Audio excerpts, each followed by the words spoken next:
शरारती कीर्ति कुमार के भविष्य को लेकर माता पिता चिंतित थे। ये हमने एपिसोड 1 में देखा। प्रस्तुत है अहो वैराग्यम का एपिसोड 2। शरारती कीर्ति का एक प्रामाणिक गुण प्रभु समर्पण था, जिसमें प्रभु भक्ति, प्रभु पूजा, अंग शुद्धि करना, आंगी रचाना आदि का समावेश था, जिसके कारण ज्यादातर समय जिनालय में ही पसार होने लगा। तभी कीर्ति की जिंदगी में एक बहुत बड़ा ट्विस्ट आया, जिससे मंजिल तक का रास्ता क्लियर हो गया।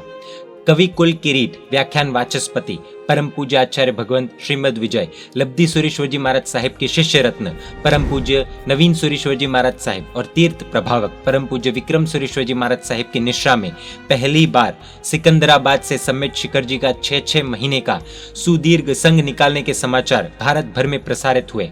कहते हैं कि प्रभु भक्ति में मन मग्न हो तो कर्मों का नाश होता है। दयालु है परमात्मा, उनके स्मरण से वरदान प्राप्त होता है। हुआ कुछ ऐसा ही। प्रभु भक्ति के प्रति रही प्रीति ने एक चमत्कार रचा दिया और 11 वर्ष के बाल कीर्ति को ऐसे दीर्घ संघ में जाने का और भाग लेने का सौभाग्य प्राप्त हुआ।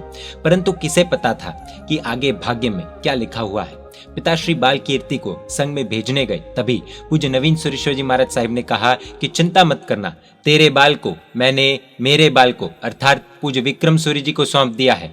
कोई पूर्व जन्म के ऋणानुबंध के कारण पूज्य विक्रम सूर्य जी महाराज साहिब को देखते ही देखते कीर्ति कुमार बोल उठा कि ये तो मेरे गुरुदेव है, मैं तो इनका ही शिष्य बनूंगा। यह सुनते ही पिता ने सोचा कि ये तो अभी छोटा बालक है, ना समझ है, और बालक को वहीं पर रखकर वापस अपने घर लौटे। समय बीतता गया और अचानक एक दिन गुरुदेव के समाचार आए कि अब समय हो गया है कीर्ति के संयम ग्रहण के लिए मुहूर्त निकालने का। ये समाचार पढ़ते ही माता पिता विस्मित हो गए, हैरान रह गए।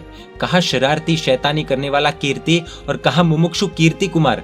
मन ही मन माता पिता को ये बात बेचैन कर रही थी।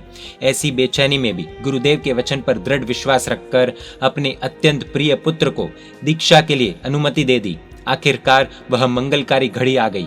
पुणे शहर से खूब दूर होने के बावजूद पूरा परिवार उल्लासपूर्वक मुहूर्त लेने नागपुर पहुंचा। शुभ मुहूर्त नजदीक आते ही सकल श्री संघ के साथ आनंद उत्साह पूर्वक आत्मिक कीर्ति फैलाने वाला ऐसा मंगलकारी परमेश्वरी प्रव्रज्या का मंगल मुहूर्त महासुदी 11 को घोषित हुआ।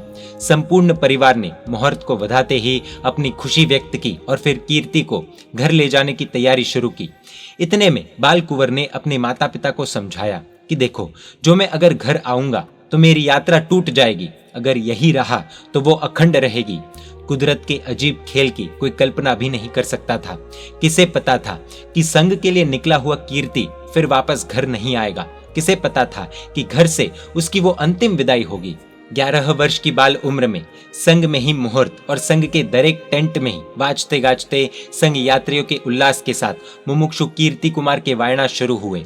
संघ आगे जाकर जबलपुर पहुंचा। वह क्षण जिसका कीर्ति कुमार को न जाने कितने ही समय से इंतजार था, वह क्षण, वह समय नजदीक आ पहुंचा।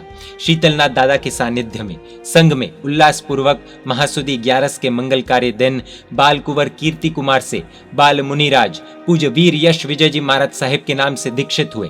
यह बाल मुनिराज परम पूज्य आचार्य श्री विक्रम सुरेश्वर जी महाराज साहिब के अंतिम शिष्य बने।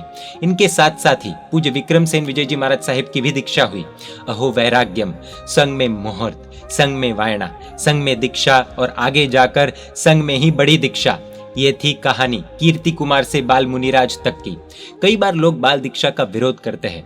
अब आगे चलकर यह बाल मुनिराज जिन शासन की किस तरह प्रभावना करते हैं वो हम देखेंगे अहो वैराग्यम के एपिसोड 3 में।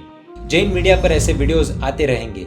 देखने के लिए आपको Jain media YouTube channel subscribe कर नोटिफिकेशंस के लिए बेल आइकन प्रेस करना होगा। आप हमें फेसबुक और इंस्टाग्राम पर भी फॉलो कर सकते हैं। परमात्मा के आज्ञा विरुद्ध कुछ भी कहा हो तो मिच्छामि दुक्कडम। जय जिन शासन, जय महावीर।